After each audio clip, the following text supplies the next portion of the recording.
Kisah Nabi Daud alaihi salam. Daud dan Raja Talut. Daud bin Yisya adalah salah seorang dari 13 bersaudara turunan ke-13 dari Nabi Ibrahim AS. Ia tinggal bermukim di kota Baitlehen, kota kelahiran Nabi Isa AS. Bersama ayah dan 13 saudaranya. Tanda hubung tanda hubung tanda hubung tanda hubung tanda hubung. Daud dan Raja Talut.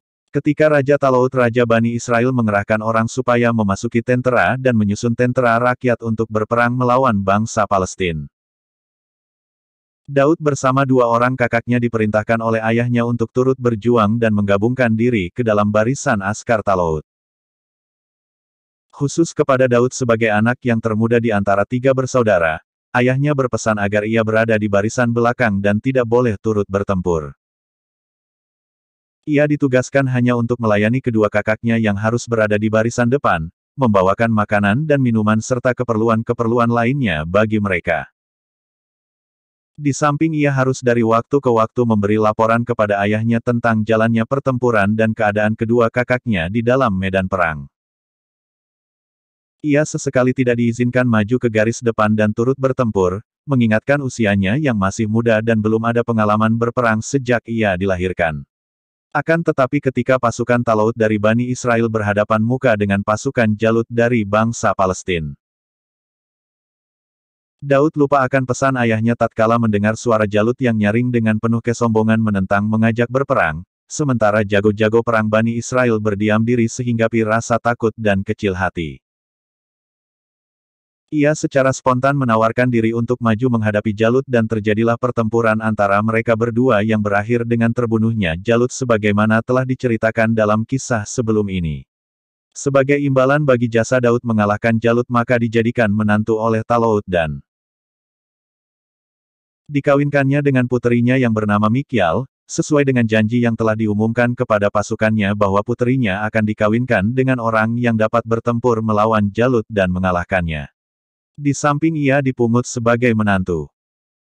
Daud diangkat pula oleh Raja Talut sebagai penasihatnya dan orang kepercayaannya.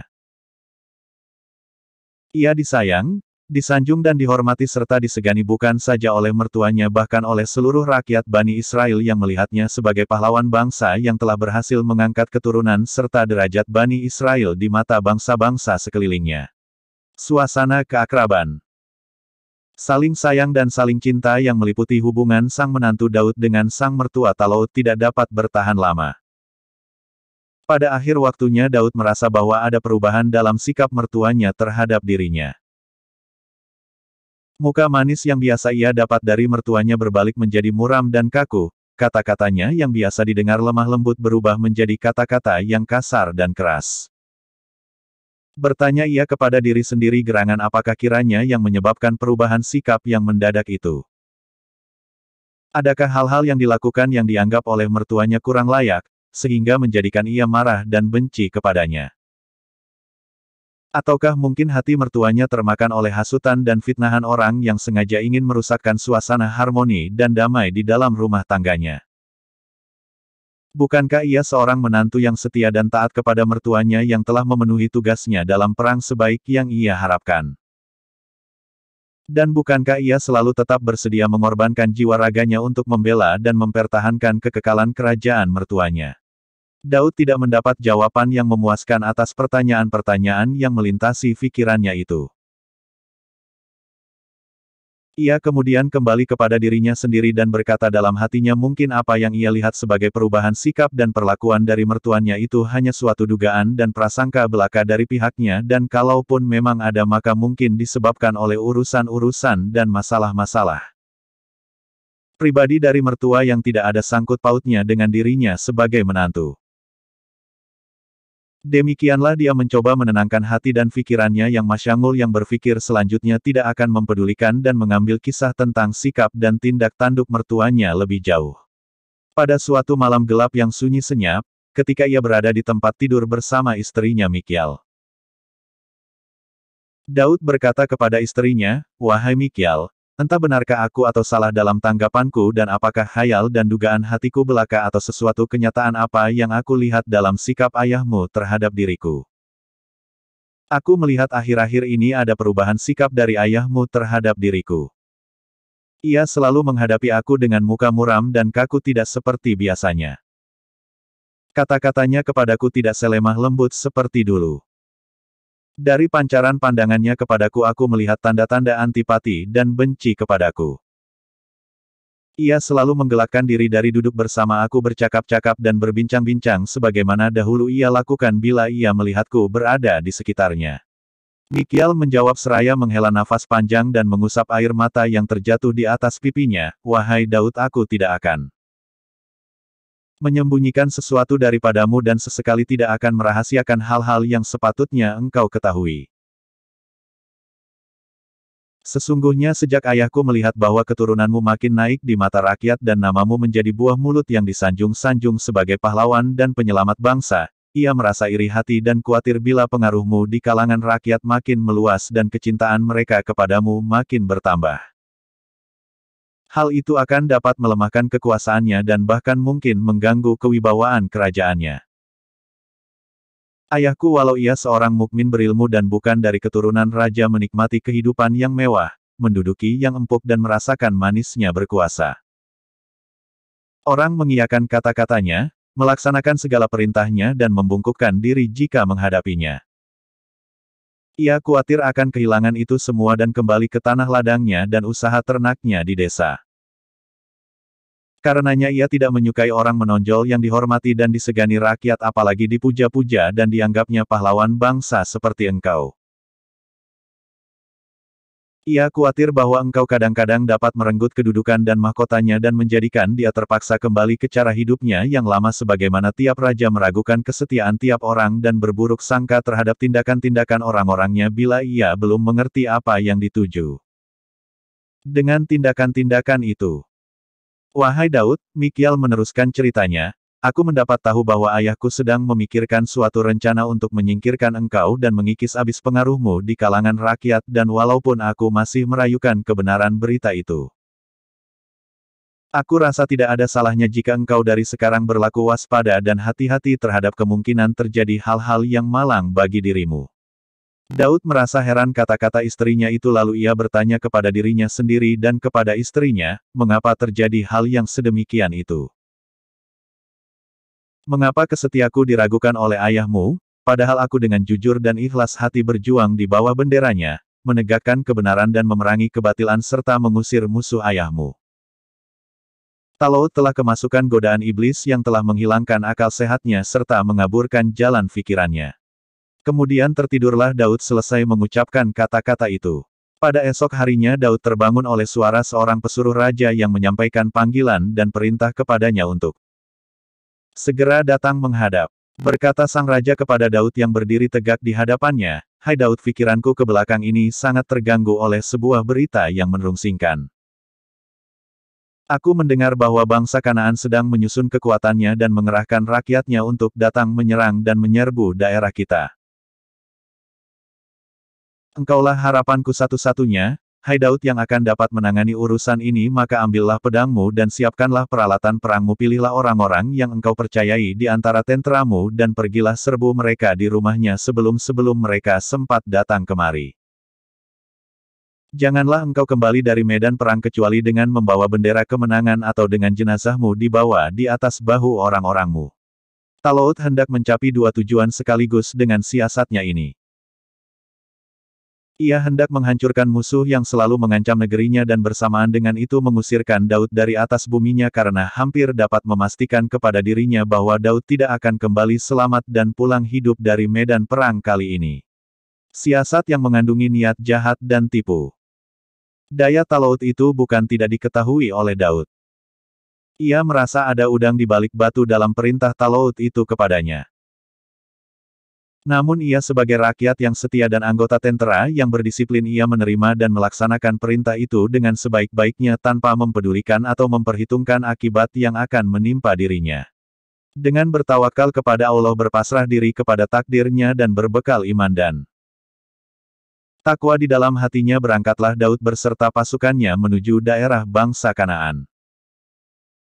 Ia tidak luput dari lindungan Allah yang memang telah menyuratkan dalam takdirnya mengutuskan Daud sebagai nabi dan rasul.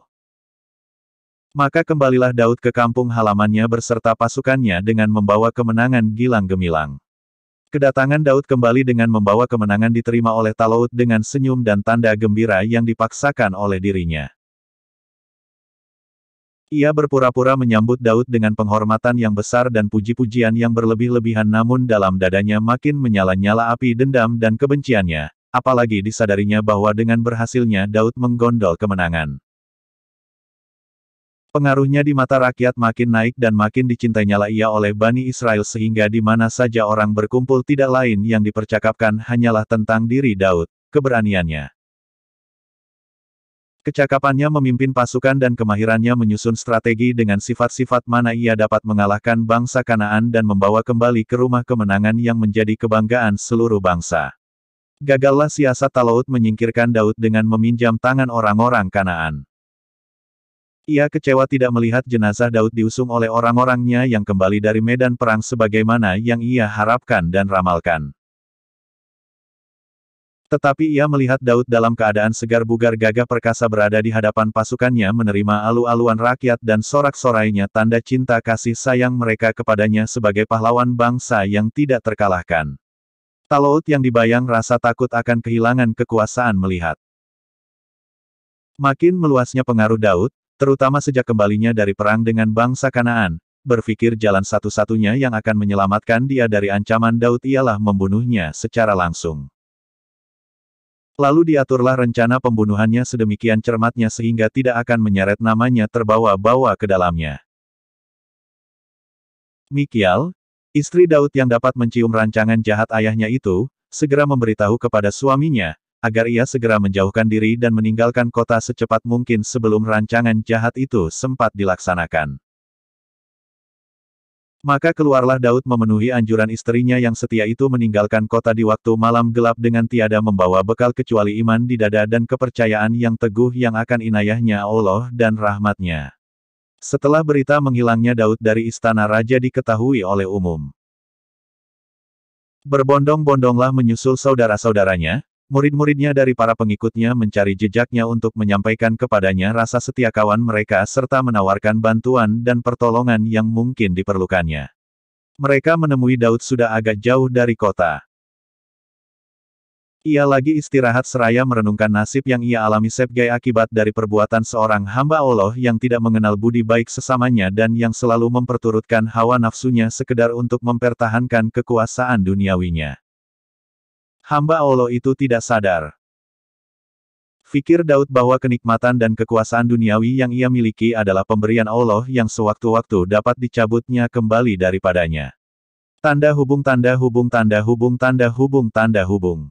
Daud dinobatkan sebagai raja. Raja Talut makin lama makin berkurang pengaruhnya dan merosot kewibawaannya sejak ia ditinggalkan oleh Daud dan diketahui oleh rakyat rancangan jahatnya terhadap orang yang telah berjasa membawa kemenangan demi kemenangan bagi negara dan bangsanya.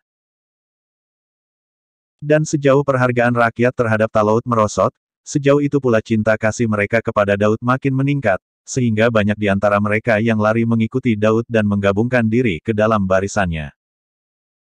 Hal mana menjadikan Talut kehilangan akal dan tidak dapat menguasai dirinya. Ia lalu menjalankan siasat tangan besi, menghunus pedang dan membunuh siapa saja yang ia ragukan kesetiaannya. Tidak terkecuali di antara korban-korbannya terdapat para ulama dan para pemuka rakyat. Talut yang mengetahui bahwa Daud yang merupakan satu-satunya saingan baginya masih hidup yang mungkin sekali akan menuntut balas atas pengkhianatan dan rancangan jahatnya. Merasakan tidak dapat tidur nyenyak dan hidup tenteram di istananya sebelum ia melihatnya mati terbunuh. Karenanya ia mengambil keputusan untuk mengejar Daud dimanapun ia berada, dengan sisa pasukan tenteranya yang sudah goyah disiplinnya dan kesetiaannya kepada istana. Ia pikir harus cepat-cepat membinasakan Daud dan para pengikutnya sebelum mereka menjadi kuat dan bertambah banyak pengikutnya. Daud beserta para pengikutnya pergi bersembunyi di sebuah tempat persembunyian tatkala mendengar bahwa Talut dengan laskarnya sedang mengejarnya dan sedang berada tidak jauh dari tempat persembunyiannya. Ia menyuruh beberapa orang dari para pengikutnya untuk melihat dan mengamat-amati kedudukan Talut yang sudah berada dekat dari tempat mereka bersembunyi. Mereka kembali memberitahukan kepada Daud bahwa Talut dan laskarnya sudah berada di sebuah lembah dekat dengan tempat mereka dan sedang tertidur semuanya dengan nyenyak. Mereka berseru kepada Daud jangan menyia-nyiakan kesempatan yang baik ini untuk memberi pukulan yang memastikan kepada Talut dan satu askarnya. Anjuran mereka ditolak oleh Daud dan ia buat sementara merasa cukup sebagai peringatan pertama bagi Talut menggunting saja sudut bajunya selagi ia nyenyak dalam tidurnya. Setelah Talut terbangun dari tidurnya, dihampirilah ia oleh Daud yang seraya menunjukkan potongan yang digunting dari sudut bajunya berkatalah ia kepadanya, lihatlah pakaian bajumu yang telah aku gunting sewaktu engkau tidur nyenyak.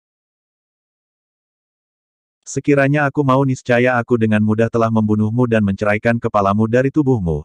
Namun aku masih ingin memberi kesempatan kepadamu untuk bertaubat dan ingat kepada Tuhan serta membersihkan hati dan pikiranmu dari sifat-sifat dengki, hasut dan buruk sangka yang engkau jadikan dalih untuk membunuh orang sesuka hatimu. Talut tidak dapat menyembunyikan rasa terkejutnya bercampur malu yang nampak jelas pada wajahnya yang pucat. Ia berkata menjawab Daud, sungguh engkau adalah lebih adil dan lebih baik hati daripadaku. Engkau benar-benar telah menunjukkan jiwa besar dan perangai yang luhur. Aku harus mengakui hal itu. Peringatan yang diberikan oleh Daud belum dapat menyedarkan Talut. Hasratnya yang keras untuk mempertahankan kedudukannya yang sudah lapuk itu menjadikan ia lupa peringatan yang ia terima dari Daud tatkala digunting sudut bajunya. Ia tetap melihat Daud sebagai musuh yang akan menghancurkan kerajaannya dan mengambil alih mahkotanya. Ia merasa belum aman selama masih hidup dikelilingi oleh para pengikutnya yang makin lama makin membesar bilangannya. Ia enggan menarik pengajaran dan peristiwa perguntingan bajunya dan mencoba sekali lagi membawa laskarnya mengejar dan mencari Daud untuk menangkapnya hidup atau mati. Sampailah berita pengejaran Talut ke telinga Daud buat kali keduanya. Maka dikirimlah pengintai oleh Daud untuk mengetahui di mana tempat laskar Talut berkemah. Diketemukan sekali lagi mereka sedang berada di sebuah bukit tertidur dengan nyenyaknya karena payah kecapaian. Dengan melangkah beberapa anggota pasukan yang lagi tidur, sampailah Daud di tempat Talut yang lagi mendengkur dalam tidurnya, diambilnyalah anak panah yang tertancap di sebelah kanan kepala Talut beserta sebuah kendi air yang terletak di sebelah kirinya. Kemudian dari atas bukit berserulah Daud sekeras suaranya kepada anggota pasukan Talut agar mereka bangun dari tidurnya dan menjaga baik-baik keselamatan rajanya yang nyaris terbunuh karena kecuaian mereka. Ia mengundang salah seorang dari anggota pasukan untuk datang mengambil kembali anak panah dan kendi air kepunyaan raja yang telah dicuri dari sisinya tanpa seorang pun dari mereka yang mengetahuinya.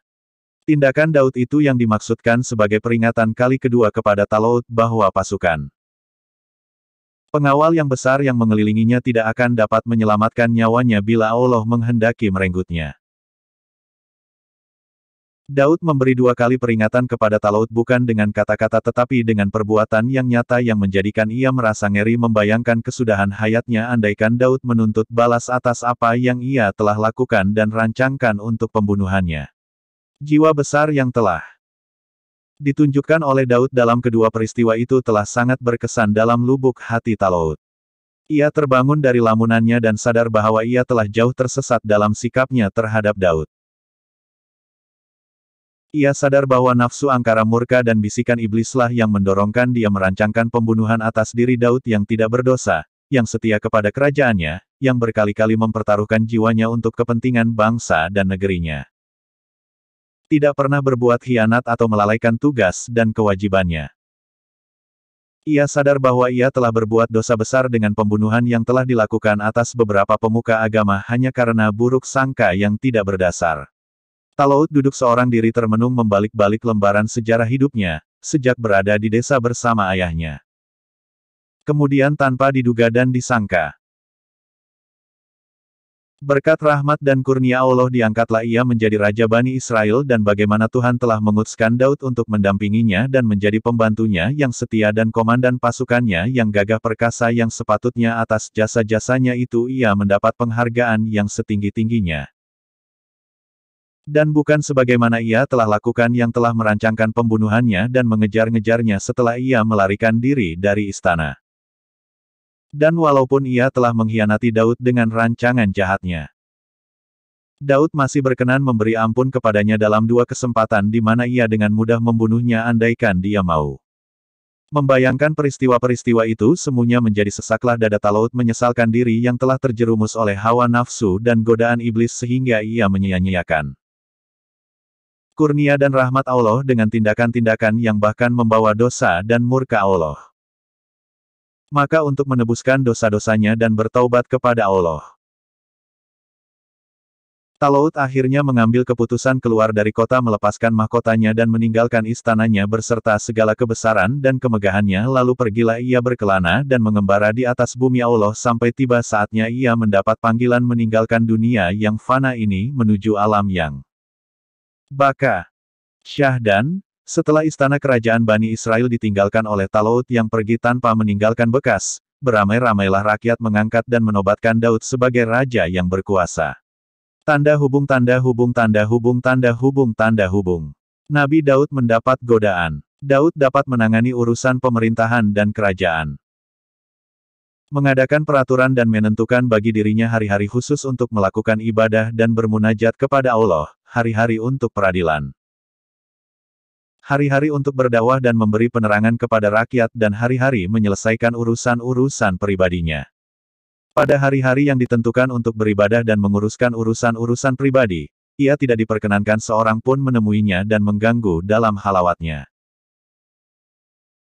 Sedang pada hari-hari yang ditentukan untuk peradilan maka ia menyiapkan diri untuk menerima segala laporan dan keluhan yang dikemukakan oleh rakyatnya serta menyelesaikan segala pertikaian dan perkelahian yang terjadi di antara sesama mereka. Peraturan itu diikuti secara teliti dan diterapkan secara ketat oleh para pengawal dan petugas keamanan istana. Pada suatu hari di mana ia harus menutup diri untuk beribadah dan berkholwat datanglah 2 orang lelaki meminta izin dari para pengawal untuk masuk bagi menemui raja. Izin tidak diberikan oleh para pengawal sesuai dengan ketentuan yang berlaku. Namun lelaki itu memaksa kehendaknya dan melalui pagar yang dipanjat sampailah mereka ke dalam istana dan bertemu muka dengan Daud. Daud yang sedang melakukan ibadahnya terperanjat melihat kedua lelaki itu sudah berada di depannya. Padahal ia yakin para penjaga pintu istana tidak akan dapat melepaskan siapapun masuk istana menemuinya. Berkatalah kedua tamu yang tidak diundang itu ketika melihat wajah Daud menjadi pucat tanda takut dan terkejut, janganlah terkejut dan janganlah takut.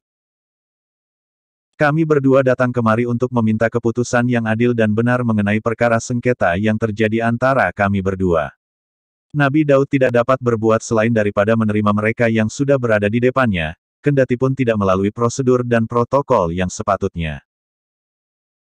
Berkatalah ia kepada mereka setelah pulih kembali ketenangannya dan hilang rasa paniknya, cobalah bentangkan kepadaku persoalanmu dalam keadaan yang sebenarnya.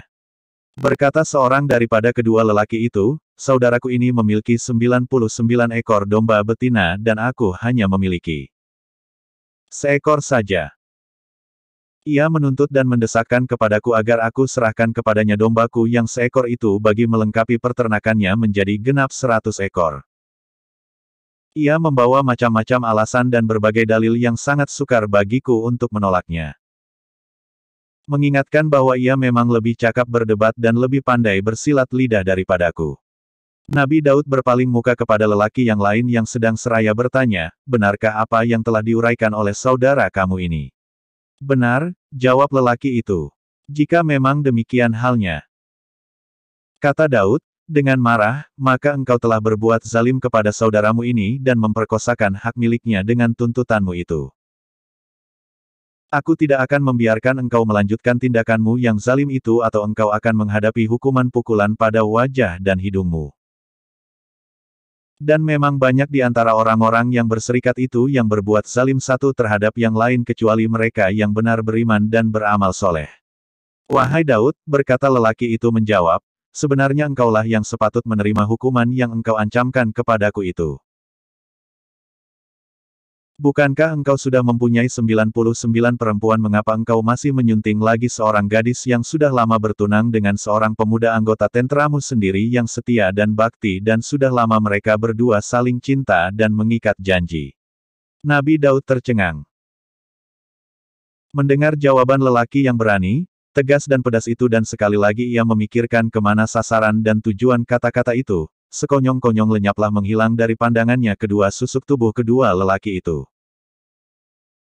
Nabi Daud berdiam diri tidak mengubah sikap duduknya dan seraya termenung sadarlah ia bahwa kedua lelaki itu adalah malaikat yang diutuskan oleh Allah untuk memberi peringatan dan teguran kepadanya. Ia seraya bersujud memohon ampun dan makfirah dari Tuhan atas segala tindakan dan perbuatan yang tidak diridai olehnya. Allah menyatakan menerima taubat Daud, mengampuni dosanya serta mengangkatnya ke tingkat para nabi dan rasulnya. Adapun gadis yang dimaksudkan dalam percakapan Daud dengan kedua malaikat yang menyerupai sebagai manusia itu ialah Sabik binti Syai, seorang gadis yang berparas elok dan cantik. Sedang calon suaminya adalah Uria bin Hanan, seorang pemuda jejaka yang sudah lama menaruh cinta dan mengikat janji dengan gadis tersebut bahwa sekembalinya dari medan perang mereka berdua akan melangsungkan perkawinan dan hidup sebagai suami istri yang bahagia. Pemuda itu telah secara rasmi meminang Sabik dari kedua orang tuanya, yang dengan senang hati telah menerima baik uluran tangan pemuda itu. Akan tetapi apa yang hendak dikatakan sewaktu Uria bin Hanan berada di negeri orang melaksanakan perintah Daud berjihad untuk menegakkan kalimat Allah. Terjadilah sesuatu yang menghancurkan rancangan syahdunya itu dan menjadilah cita-citanya untuk beristrikan Sabik, gadis yang diidam-idamkan itu, seakan-akan impian atau fata morgana belaka. Pada suatu hari di mana Uria masih berada jauh di negeri orang melaksanakan perintah Allah untuk berjihad, tertangkaplah paras Sabik yang ayu itu oleh kedua belah mata Daud dan dari pandangan pertama itu timbullah rasa cinta di dalam hati Daud kepada sang gadis itu, yang secara sah adalah tunangan dari salah seorang anggota tenteranya yang setia dan cakap. Daud tidak perlu berpikir lama untuk menyatakan rasa hatinya terhadap gadis yang cantik itu dan segera mendatangi kedua orang tuanya meminang gadis tersebut. Gerangan orang tua siapakah yang akan berpikir akan menolak uluran tangan seorang seperti Daud untuk menjadi anak menantunya?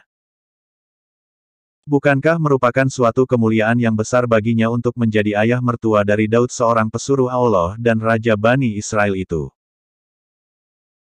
Dan walaupun Sabik telah diminta oleh Uria, namun Uria sudah lama meninggalkan tunangannya dan tidak dapat dipastikan bahwa ia akan cepat kembali atau berada dalam keadaan hidup.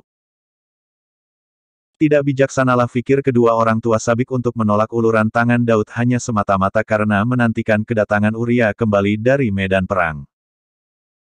Maka diterimalah permintaan Daud dan kepadanya diserahkanlah Sabik untuk menjadi istrinya yang sah. Demikianlah kisah perkawinan Daud dan Sabik yang menurut para ahli tafsir menjadi sasaran kritik dan teguran Allah melalui kedua malaikat yang merupai sebagai dua lelaki yang datang kepada Nabi Daud memohon penyelesaian tentang sengketa mereka perihal domba betina mereka. Tanda hubung tanda hubung tanda hubung tanda hubung tanda hubung. Hari Sabtunya Bani Israel. Di antara ajaran-ajaran Nabi Musa a.s. kepada Bani Israel ialah bahwa mereka mewajibkan untuk menghususkan satu hari pada tiap minggu bagi melakukan ibadah kepada Allah, mensucikan hati dan pikiran mereka dengan berzikir, bertahmid dan bersyukur atas segala kurnia dan nikmat Tuhan. Bersolat dan melakukan perbuatan-perbuatan yang baik serta amal-amal soleh. Diharamkan bagi mereka pada hari yang ditentukan itu untuk berdagang dan melaksanakan hal-hal yang bersifat duniawi. Pada mulanya hari Jumatlah yang ditunjuk sebagai hari keramat dan hari ibadah itu, akan tetapi mereka meminta dari Nabi Musa agar hari ibadah itu dijatuhkan pada setiap hari Sabtu. Mengingatkan bahwa pada hari itu Allah selesai menciptakan makhluknya. Usul perubahan yang mereka ajukan itu diterima oleh Nabi Musa, maka sejak itu, hari Sabtu pada setiap minggu dijadikan hari mulia dan suci, di mana mereka tidak melakukan perdagangan dan mengusahakan urusan-urusan duniawi. Mereka hanya tekun beribadah dan berbuat amal-amal kebajikan yang diperintahkan oleh agama. Demikianlah hari berganti hari. Bulan berganti bulan dan tahun berganti tahun, namun adat kebiasaan mensucikan hari Sabtu tetap dipertahankan turun-temurun dan generasi demi generasi. Pada masa Nabi Daud berkuasa di suatu desa bernama Ailat, satu di antara beberapa desa yang terletak di tepi Laut Merah, bermukim sekelompok kaum dari keturunan Bani Israel yang sumber percariannya adalah dari penangkapan ikan, perdagangan dan pertukangan yang dilakukannya setiap hari kecuali hari Sabtu. Sebagai akibat dari perintah mensucikan hari Sabtu di mana tiada seorang melakukan urusan dagangan atau penangkapan ikan. Maka pasar-pasar dan tempat-tempat perniagaan di desa itu menjadi sunyi senyap pada tiap hari dan malam Sabtu, sehingga ikan-ikan di laut tampak terapung-apung di atas permukaan air, bebas berpesta ria mengelilingi dua buah batu besar berwarna putih terletak di tepi laut dekat desa Ailat. Ikan-ikan itu seolah-olah sudah terbiasa bahwa pada tiap malam dan hari Sabtu terasa aman bermunculan di atas permukaan air tanpa mendapat gangguan dari para nelayan, tetapi begitu matahari terbenam pada Sabtu senja menghilanglah ikan-ikan itu kembali ke perut dan dasar laut sesuai dengan naluri yang dimiliki oleh tiap binatang makhluk Allah. Para nelayan desa Ailat yang pada hari-hari biasa tidak pernah melihat ikan begitu banyak terapung-apung di atas permukaan air, bahkan sukar mendapat menangkap ikan sebanyak yang diharapkan. Menganggap adalah kesempatan yang baik dan menguntungkan sekali bila mereka melakukan penangkapan ikan pada tiap malam dan hari Sabtu. Pikiran itu tidak disia-siakan dan tanpa menghiraukan perintah agama dan adat kebiasaan yang sudah berlaku sejak Nabi Musa memerintahkannya, pergilah mereka ramai-ramai ke pantai menangkap ikan di malam dan hari yang terlarang itu. Sehingga berhasillah mereka menangkap ikan sepuas hati mereka dan sebanyak yang mereka harapkan, berbeda jauh dengan hasil mereka di hari-hari biasa. Para penganut yang setia dan para mukmin yang soleh datang menegur para orang fasik yang telah berani melanggar kesucian hari Sabtu. Mereka diberi nasihat dan peringatan agar menghentikan perbuatan mungkar mereka dan kembali mentaati perintah agama serta menjauhkan diri dari semua larangannya. Supaya menghindari murka Allah yang dapat mencabut kurnia dan nikmat yang telah diberikan kepada mereka. Nasihat dan peringatan para mukmin itu tidak dihiraukan oleh para nelayan yang membangkang itu, bahkan mereka makin giat melakukan pelanggaran secara demonstratif karena sayang akan kehilangan keuntungan material yang besar yang mereka peroleh dan penangkapan ikan di hari-hari yang suci. Akhirnya pemuka-pemuka agama terpaksa mengasingkan mereka dari pergaulan dan melarangnya masuk ke dalam kota dengan menggunakan senjata kalau perlu. Berkata para nelayan pembangkang itu memprotes, sesungguhnya kota Ailat adalah kota dan tempat tinggal kami bersama kami mempunyai hak yang sama. Seperti kamu untuk tinggal menetap di sini dan sesekali kamu tidak berhak melarang kami memasuki kota kami ini serta melarang kami menggali sumber-sumber kekayaan yang terdapat di sini bagi kepentingan hidup kami.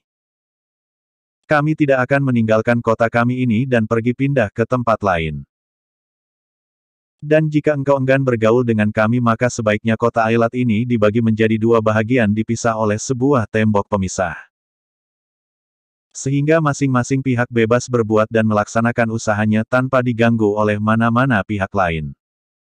Dengan adanya garis pemisah antara para nelayan pembangkang yang fasik dan pemeluk-pemeluk agama yang taat, bebaslah mereka melaksanakan usaha penangkapan ikan semau hatinya secara besar-besaran pada tiap-tiap hari tanpa berkecuali. Mereka membina saluran-saluran air bagi mengalirkan air laut ke dekat rumah-rumah mereka dengan mengadakan bendungan-bendungan yang mencegahkan kembalinya ikan-ikan ke laut bila matahari terbenam pada setiap petang Sabtu pada waktu mana biasanya. Ikan-ikan yang terapung-apung itu meluncur kembali ke dasar laut. Para nelayan yang makin menjadi kaya karena keuntungan besar yang mereka peroleh dari hasil penangkapan ikan yang bebas menjadi makin berani melakukan maksiat dan pelanggaran perintah-perintah agama yang menjurus kepada kerusakan akhlak dan moral mereka. Sementara para pemuka agama yang melihat para nelayan itu makin berani melanggar perintah Allah dan melakukan kemungkaran dan kemaksiatan di daerah mereka sendiri masih rajin mendatangi mereka dari masa ke masa memperingatkan mereka dan memberi nasihat. Kalau-kalau masih dapat ditarik ke jalan yang benar dan bertaubat dari perbuatan maksiat mereka. Akan tetapi kekayaan yang mereka peroleh dari hasil penangkapan yang berganda menjadikan mata mereka buta untuk melihat cahaya kebenaran, telinga mereka pekak untuk mendengar nasihat-nasihat para pemuka agama dan lubuk hati mereka tersumbat oleh nafsu kemaksiatan dan kefasikan. Sehingga menjadikan sebagian dari pemuka dan penganjur agama itu berputus asa dan berkata kepada sebagian yang masih menaruh harapan, mengapa kamu masih menasihati orang-orang yang akan dibinasakan oleh Allah dan akan ditimpahi hati orang-orang yang akan dibinasakan oleh Allah dan akan ditimpahi azab yang sangat keras. Demikianlah pula Nabi Daud setelah melihat bahwa segala nasihat dan peringatan kepada kaumnya hanya dianggap sebagai angin lalu atau seakan suara di padang pasir belaka dan melihat tiada harapan lagi bahwa mereka akan sadar dan insaf kembali, maka berdoalah beliau memohon kepada Allah agar menggajar mereka dengan siksaan dan azab yang setimpal. Doa Nabi Daud dikabulkan oleh Allah dan terjadilah suatu gempa bumi yang dahsyat yang membinasakan orang-orang yang telah membangkang dan berlaku zalim terhadap diri mereka sendiri dengan mengabaikan perintah Allah dan perintah para hambanya yang soleh. Sementara mereka yang mukmin dan soleh mendapat perlindungan Allah dan terhindarlah dari malapetaka yang melanda itu. Tanda hubung tanda hubung tanda hubung tanda hubung tanda hubung. Beberapa kurnia Allah kepada Nabi Daud. Allah mengutusnya sebagai nabi dan rasul, mengurniainya hikmah, kesempurnaan ilmu, ketelitian amal perbuatan serta kebijaksanaan dalam menyelesaikan perselisihan. Kepadanya diturunkan kitab, Zabur, kitab suci yang menghimpunkan kasidah-kasidah dan sajak-sajak serta lagu-lagu yang mengandungi tasbih dan pujian-pujian kepada Allah. Kisah umat-umat yang dahulu dan berita nabi-nabi yang akan datang. Di antaranya berita tentang datangnya Nabi Muhammad S.A.W. Allah menundukkan gunung-gunung dan memerintahkannya bertasbih mengikuti tasbih Nabi Daud tiap pagi dan senja. Burung-burung pun turut bertasbih mengikuti tasbih Nabi Daud berulang-ulang. Nabi Daud diberi peringatan tentang maksud suara atau bahasa burung-burung. Allah telah memberinya kekuatan melunakkan besi, sehingga ia dapat membuat baju-baju dan lingkaran-lingkaran besi dengan tangannya tanpa pertolongan api. Nabi Daud telah diberikannya kesempatan menjadi raja memimpin kerajaan yang kuat yang tidak dapat dikalahkan oleh musuh. Bahkan sebaliknya ia selalu memperolehi kemenangan di atas semua musuhnya. Nabi Daud dikurniakan suara yang merdu oleh Allah yang enak didengar sehingga kini ia menjadi kiasan bila seseorang bersuara merdu dikatakan bahwa ia memperolehi suara Nabi Daud. Kisah Nabi Daud dan kisah Sabtunya Bani Israel terdapat dalam Al-Quran Surah Saba, ayat 11, Surah An-Nisa, ayat 163, Surah Al-Isra, ayat 55. Surah Sa'ad, ayat 17 sehingga ayat 26 dan Surah Al-A'raf, ayat 163 sehingga ayat 165. Tanda hubung tanda hubung tanda hubung tanda hubung tanda hubung. Beberapa pelajaran dari kisah Nabi Daud AS. Allah telah memberikan contoh bahwa seseorang yang bagaimanapun besar dan perkasanya yang hanya menyandarkan diri kepada kekuatan jasmaninya dapat dikalahkan oleh orang yang lebih lemah dengan hanya sesuatu benda yang tidak berarti, sebagaimana Daud yang muda usia dan lemah fisikal mengalahkan Jalut yang perkasa itu dengan bersenjatakan batu saja. Seorang yang lemah dan miskin tidak patut berputus asa mencari hasil dan memperoleh kejayaan dalam usaha dan perjuangannya selama ia bersandarkan kepada takwa dan iman kepada Allah yang akan melindunginya. Kemenangan Daud atas Jalut tidak menjadikan dia berlaku sombong dan takanur, bahkan sebaliknya ia bersikap rendah hati dan lemah lembut terhadap kawan maupun lawan.